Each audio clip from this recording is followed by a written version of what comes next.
నమస్తే అండి, welcome to my channel. నా పేరు ఆనంద్ రాజు. నేను ఎక్కువగా ఈ ఇంటిగ్రేటెడ్ ఫార్మింగ్ మీద అయితే వీడియోస్ అయితే చేస్తూ ఉంటాను.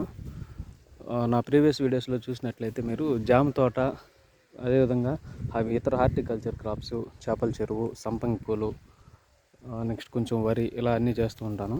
ఇప్పుడైతే మన జామ తోట పొజిషన్ ఎలా ఉందో చూడండి. ఇది ఇప్పటికీ 3 years కంప్లీట్ అయిపోయింది జామ తోట నాటి. ఇప్పుడు ప్రజెంట్ అయితే కాయలు లేవు, కానీ ప్రతి చెట్టులోనూ ఈ పూత పిండి అనేది ఉందండి. ప్రతి కొమ్మకి పూత పిండి ఉంది. యాక్చువల్గా మనకి జామకాయలు ఎక్కువగా రావాలంటే ప్రూనింగ్ అనేది చాలా అవసరం అండి.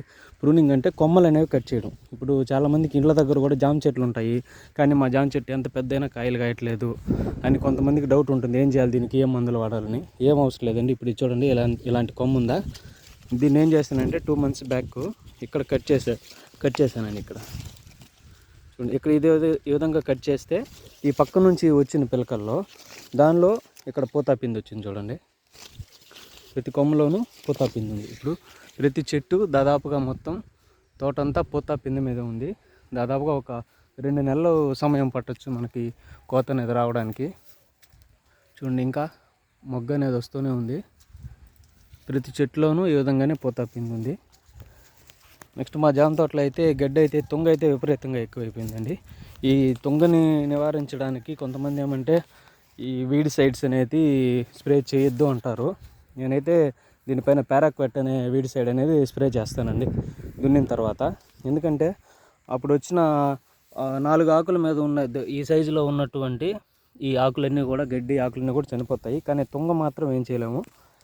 కాకపోతే తుంగ కోసము సెంప్రా అని చెప్పి ఒక మందు ఉండింది, కలుపు మందు, దాన్ని స్ప్రే చేయాలి. ఇంకా నెక్స్ట్ అదేవిధంగా ఈ ఎండాకాలంలో ఈ జామ తోటలో ఎక్కువగా వచ్చేది పిండి నల్లి అండి. చూడండి, ఈ విధంగా ఉంటుంది పిండి నల్లి. ఈ తోటలో అయితే పిండి నల్లి స్టార్ట్ అయింది. మిలీ బగ్స్ అంటారు దీన్ని. చూడండి, మీకు క్లియర్గా కనిపిస్తుంది. దీనికైతే ప్రెఫ్నోఫాస్ అనే మందు అనేది స్ప్రే చేస్తానండి నేను. ప్రెఫ్నోఫాస్లో సర్ఫ్ అనేది కొద్దిగా మిక్స్ చేసి ఆ వాటర్ని స్ప్రే చేస్తాను. సర్ఫ్ అనేది ఏమవుతుందంటే దీనిపైన అది ఒక గమ్ లాగా యాక్ట్ చేస్తుంది. ప్లస్ ఈ దీనిపైన చూడండి వ్యాక్స్ టైప్ కోటింగ్ ఉంటుంది. ఇది పిండి నల్లిది. ఆ సర్ఫ్లో సున్నం పదార్థం కూడా కొంత ఉంటుంది కాబట్టి దీని మీద వ్యాక్స్ అనేది కొంత స్ప్రెడ్ అవుతుందన్నమాట. మనం కొట్టే మందు సర్ఫ్తో పాటు దీనిపైన స్ప్రెడ్ అయినప్పుడు ఒక 1 or 2 daysలో ఇది చనిపోవడం జరుగుతుంది. చూడండి, తోట మొత్తం ఇది పిండి నల్లి అయితే స్ప్రెడ్ అవుతుంది. దీనికి ఇంకా స్ప్రే చేయాలి. ప్రతి చెట్టు ఈ విధంగా పోతున్నది ఉంది.